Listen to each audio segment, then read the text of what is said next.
আসসালামু আলাইকুম এভরিওয়ান। অবহেলা গল্পের পঞ্চম পার্ট নিয়ে চলে এসেছি। তো চলো বেশি কথা না কইয়া গল্প শুরু করা যাক।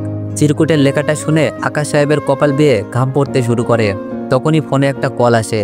হাতে নিয়ে নাম্বার চেক দিয়ে ভয়ে ফোন হাত থেকে পড়ে দিতে নাই, কারণ ফোন দিয়েছে রাজ। হয়তো রাজ রকির বিষয় জেনে গিয়েছে।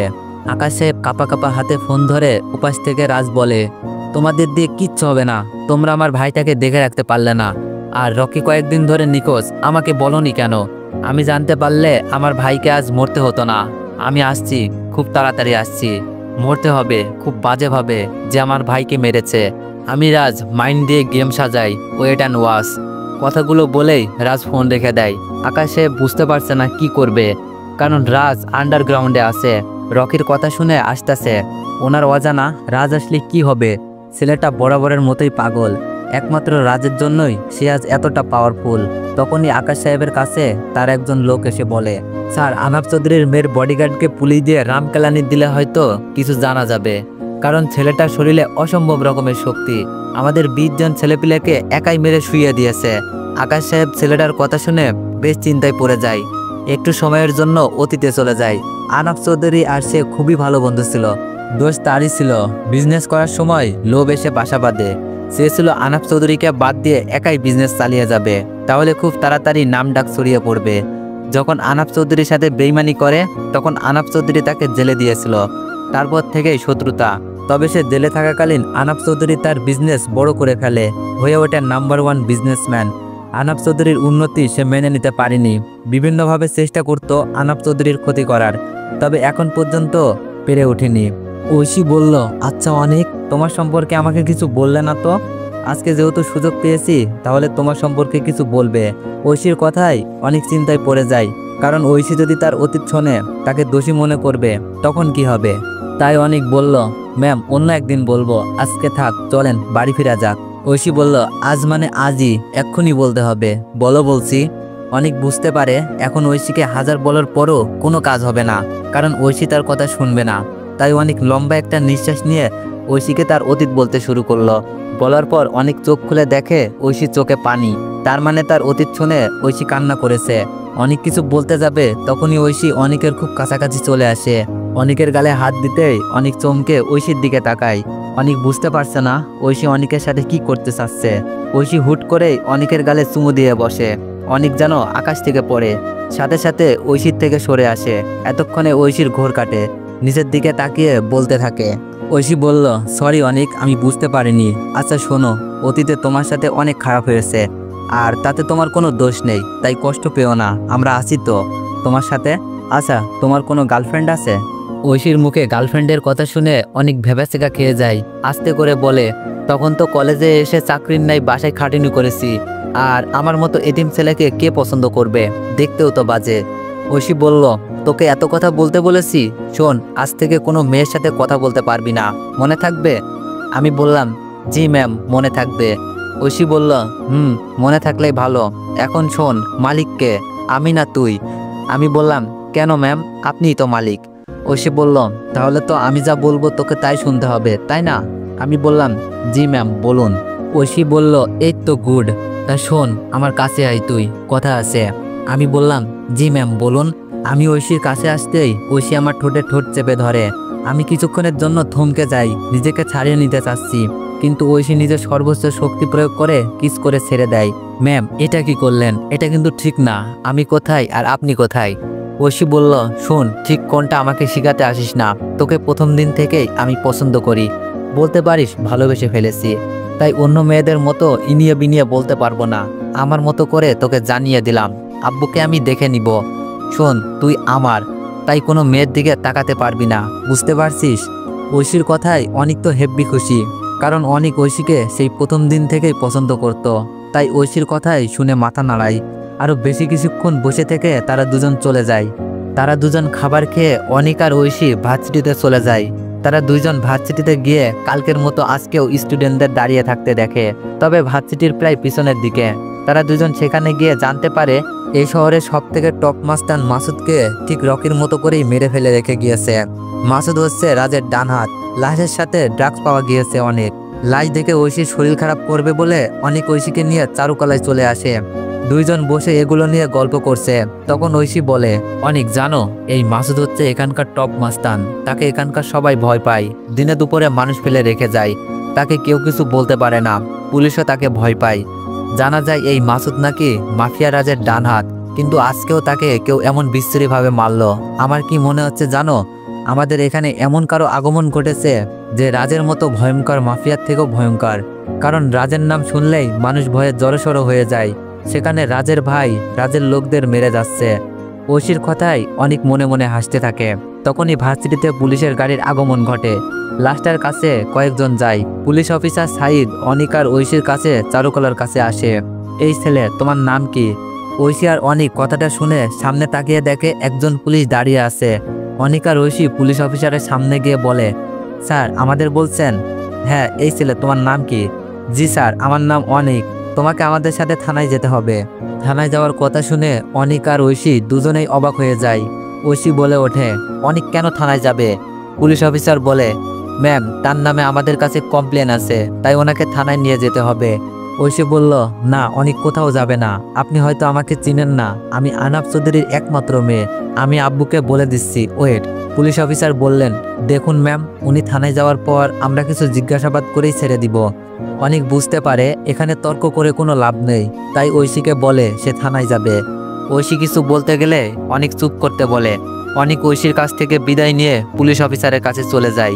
ঐশী তাড়াতাড়ি করে আনাফ চৌধুরীর অফিসে চলে যায়। আনাফ চৌধুরীকে সবকিছু খুলে বলার পর ওনাকে নিয়ে থানায় চলে আসে। আনাফ চৌধুরী থানায় যাওয়ার পর পুলিশ অফিসার সাইদ বলে, স্যার আপনি আসতে গেলেন কেন? ফোন করলেই তো আমি চলে যেতাম। আনাফ চৌধুরী বললেন, হয়েছে, আর বলতে হবে না। অনেককে ধরে নিয়ে আসছেন কেন? পুলিশ অফিসার বলেন, তার মানে ছেলেটা আপনার পরিচিত? আসলে রকির খুনের সাথে ছেলেটাকে আমরা সন্দেহ করছি, তাই ধরে আনা। আনাফ চৌধুরী বললেন, সন্দেহের ভিত্তিতে ধরে আনা যায় সাইদ সাহেব? আনাফ চৌধুরীর কথায় পুলিশ অফিসার চুপ হয়ে যায়। আনাফ চৌধুরীর কথায় অনিককে জেল থেকে নিয়ে আসে।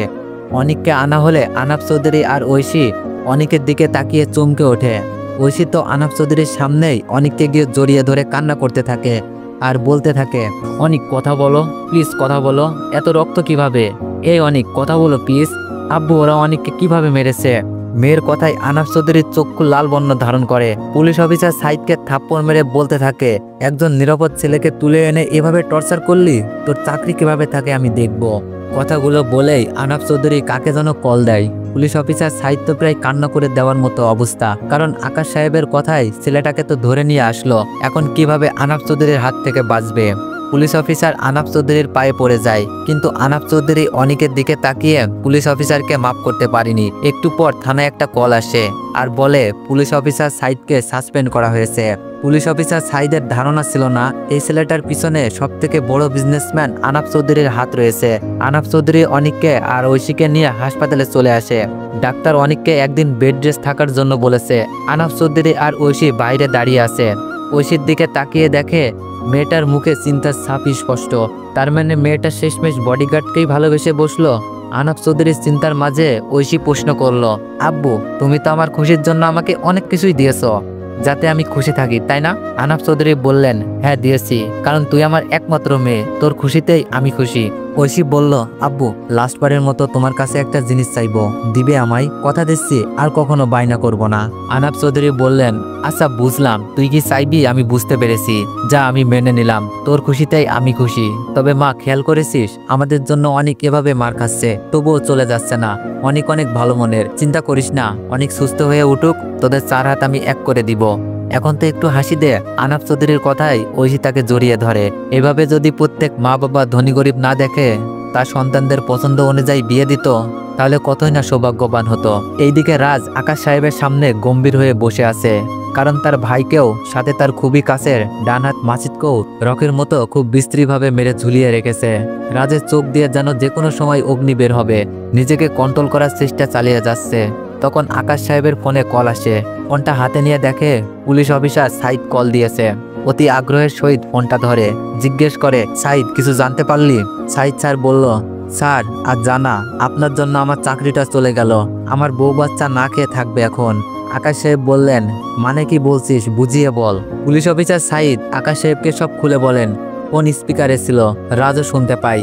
তবে স্যার একটা জিনিস লক্ষ্য করেছি, তা হলো আমরা যখন কোনো আসামিকে টর্চার করি তখন অনেক কান্নাকাটি করে ছেড়ে দেওয়ার জন্য। ছেলেটাকে যেভাবে মেরেছি কোনো নির্দোষকেও যদি এর থেকে কম মারা হয় তাহলে দোষ না থাকা সত্ত্বেও স্বীকার করে নিবে, কিন্তু ছেলেটাকে মারতে মারতে দুইজন হাবিলদার হাঁপিয়ে গিয়েছিল, তবুও ছেলেটার মুখ থেকে হাসিটা সরাতে পারিনি। আমার মনে হয় ছেলেটার মাঝে নিশ্চয়ই কিছু আছে। পুলিশ অফিসার কথাগুলো বলে ফোনটা কেটে দেয়। রাজের মুখে বাঁকা হাসি বয়ে যায়। রাজের হাসি দেখে আকাশ সাহেবের কেমন যেন মনে হচ্ছে। রাজ বেশ চতুর, ছেলেটা তার ঘর থেকে হলে কি হবে, তাকে বেচে আবার কিনতে পারবে। রাজ আকাশ সাহেবের দিকে তাকিয়ে বলতে লাগে, আনাফ চৌধুরী তোমার শত্রু? তার মানে আমারও আনাফ চৌধুরীর বডিগার্ডকে মেরে ফেলতে হবে, কারণ যে একাই 20 জনকে শুইয়ে দেওয়ার ক্ষমতা রাখে তার মানে সে সাধারণ কেউ হতে পারে না। আর যেদিন রকি খুন হয় সেদিন থেকে আমি আনাফ চৌধুরী ও তার মেয়ের বডিগার্ডের উপর নজরদারি লাগাই। তারা বলল আনাফ চৌধুরীর মেয়ের সাথে নাকি বডিগার্ডের সম্পর্ক আছে, তাই আনাফ চৌধুরী ও বডিগার্ডকে মেরে মেয়েটাকে আমাদের দাসী বানিয়ে রাখবো, সাথে চৌধুরী গ্রুপ অফ ইন্ডাস্ট্রি আমাদের হয়ে যাবে। বলেই রাজ হাসতে থাকে। রাজের কথায় আকাশ সাহেব খুশিতে বাকুম বাকুম করতে থাকে।